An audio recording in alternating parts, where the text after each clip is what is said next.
70,000 فرشتوں کی دعائیں حاصل کرنے کا طریقہ۔ حدیث شریف میں ہے کہ اگر کوئی شخص فجر کی نماز کے بعد 3 بار اعوذ باللہ السمیع العلیم من الشیطان الرجیم پڑھے اور پھر سورہ حشر کی آخری 3 آیات کی تلاوت کرے تو 70,000 فرشتے اس پر رحمت کے نزول کی دعا سارا دن کرتے ہیں، اور اگر وہ اس روز وفات پا جائے تو اس کا نام شہداء میں لکھ لیا جاتا ہے۔ اسی طرح اگر رات کو ان آیات کو اس طریقے سے تلاوت کرے تو اگر وہ رات کو فوت ہو جائے تو زمرہ شہداء میں آتا ہے۔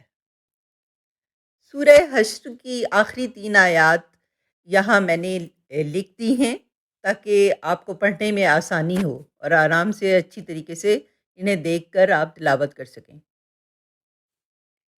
اللہ تعالی ہمیں صبح و شام ان آیات کو پڑھنے کی توفیق دے تاکہ ہم 70,000 فرشتوں کو اپنے لیے دعائے رحمت کرنے میں مصروف کر سکیں۔